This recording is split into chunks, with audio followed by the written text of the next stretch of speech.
Ministro Alexandre de Moraes diz que cabe ao Supremo Tribunal Federal julgar militares envolvidos nos atos de janeiro. A aposta do Partido Liberal, Michele Bolsonaro, anuncia série de viagens pelo Brasil. Enquanto isso, seu marido volta a negar responsabilidade sobre crise Yanomami. E a Agência Nacional de Telecomunicações desenvolve sistema de alerta contra desastres naturais. Essas e outras notícias agora. O RB Notícias está no ar.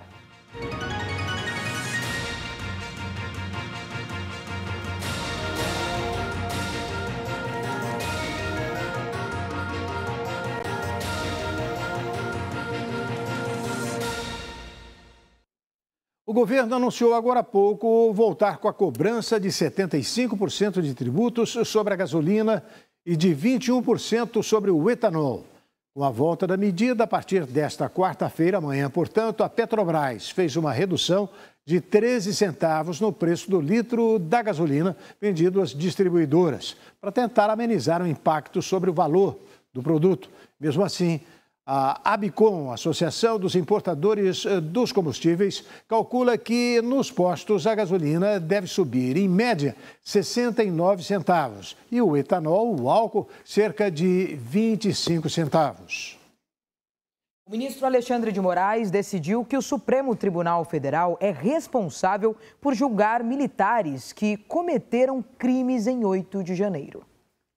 O ministro Alexandre de Moraes fixou competência do Supremo Tribunal Federal para processar e julgar crimes praticados nos ataques golpistas do dia 8 de janeiro, independentemente de os investigados serem civis ou militares. Ele também autorizou a instauração de procedimento investigatório pela Polícia Federal de eventuais crimes cometidos por integrantes das Forças Armadas e policiais militares relacionados aos atentados contra a democracia que culminaram com os atos criminosos e terroristas do dia 8 de janeiro de 2023. Havia dúvidas se, nesses casos, quem julgaria os militares seria o Supremo ou a Justiça Militar. Com a decisão, Moraes define que o STF é o responsável por analisar os casos. O ministro determinou a abertura de um procedimento sigiloso para a investigação dos militares. Nesta segunda, Moraes também deu liberdade provisória a ao menos 20 pessoas que foram detidas após os protestos. Elas terão que usar tornozeleira eletrônica.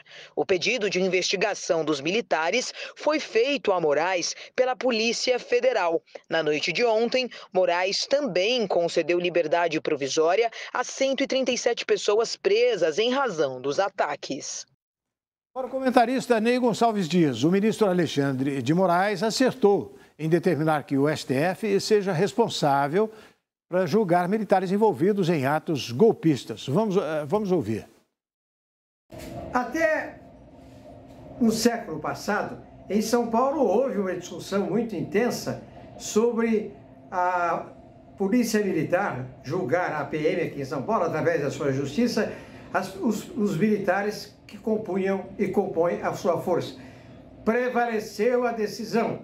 Os militares serão julgados por atos militares do regimento interno da polícia se esses militares cometerem crimes militares, mas estarão sujeitos a julgamento pela polícia, pela justiça comum, se cometerem crimes comuns.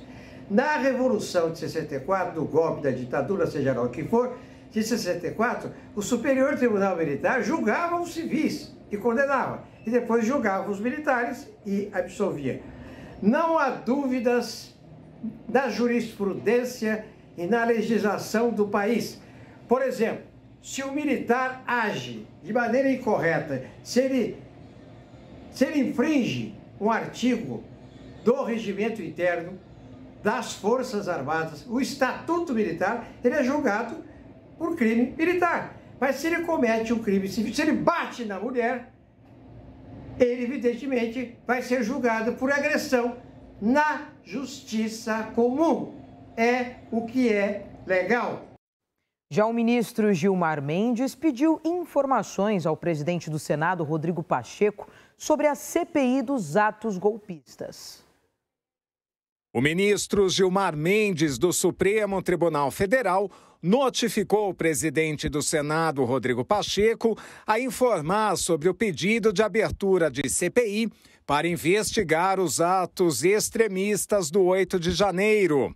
O despacho do ministro foi protocolado na ação movida pela senadora Soraya Tronic, do União Brasil do Mato Grosso do Sul, em que pede a leitura do requerimento de criação da CPI, necessária para o início do grupo de trabalhos na Casa Legislativa. A senadora disse que a omissão do presidente do Senado ao deixar de dar andamento ao requerimento de instalação. Cita que antes da eleição para o comando da casa, Pacheco afirmou que o eleito deveria ter o compromisso de cuidar da leitura desse requerimento.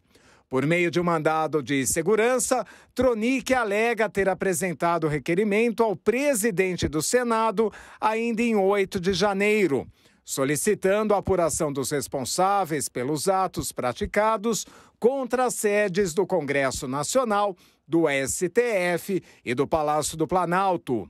O pedido teve 27 assinaturas, 11 acima da quantidade mínima de requerentes para a instalação da CPI.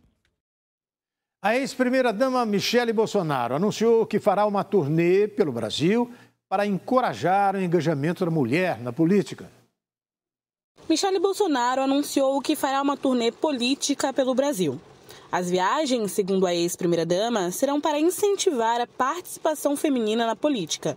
Ela é presidente nacional do PL Mulher. Isso, vamos trabalhar, vamos viajar todo o Brasil com a pauta da mulher, com a pauta da mulher com deficiência, a mãe rara e o engajamento também da mulher na política. Então a gente quer estimular isso para as nossas mulheres do Brasil. Michele gravou o vídeo ao lado da deputada Bia Kicis, do Distrito Federal. Então a Michele é presidente nacional do PL Mulher, eu assumi aqui o diretório do PL no Distrito Federal. Vou me dedicar também ao PL Mulher no Distrito Federal. Nós queremos formar mulheres, queremos ser inspiração para que as mulheres queiram entrar também na política. Michele tem afirmado recentemente que não pretende se candidatar a nenhum cargo executivo nos próximos anos. Mas o presidente de seu partido, Valdemar Costa Neto, já disse publicamente que gostaria de contar com Michele numa disputa à presidência da República. O ex-presidente Jair Bolsonaro voltou a negar responsabilidades sobre a crise envolvendo a etnia Yanomami. O ex-presidente Jair Bolsonaro, em um discurso feito no Sun Summit 2023 nos Estados Unidos, declarou que os povos indígenas devem se integrar aos brasileiros. A fala foi feita na noite desta segunda-feira durante sua palestra no evento. No contexto de seu discurso, ele disse, sem apresentar provas, que o problema das terras Yanomamis não iniciou durante o seu governo, se retirando da responsabilidade da situação atual no território indígena. Eu lembro que quando no passado, me traz a memória, 92, um presidente do Brasil, naquela época, foi visitar um grande país, quando voltou, trocou o ministro da Justiça, e esse novo ministro da Justiça, a primeira ação dele foi assinar uma portaria para começar a demarcar a reserva Yanomami. Bolsonaro se defendeu das críticas que vem recebendo sobre o caso. Agora tá na mídia, Índios morrendo, culpa do Bolsonaro. É o tempo todo assim. E esse problema lá vem de tempo. Ora, se foi demarcado terra, é para ele viver a sua vida como sempre levou. Eu sou contra isso. Acho que o índio tem que se resolver mais, o indígena, se integrar a nós brasileiros. E nós tivemos agora o atual velho, novo presidente do Brasil visitando um outro país aqui, voltou para lá e agora voltou-se à tona. Está na imprensa de hoje, o novo marco temporal. A Polícia Federal deflagrou nesta terça-feira a terceira operação que visa investigar empresas suspeitas de receberem valores para a compra de ouro ilegal em território Yanomami, em Roraima. 3 mandados de busca e apreensão foram cumpridos. A seguir, a Anatel desenvolve sistema de alerta contra desastres naturais. Lula recria conselho dedicado a combater a fome no Brasil. O RB Notícias da Rede Brasil vai voltar daqui a pouquinho. Até já.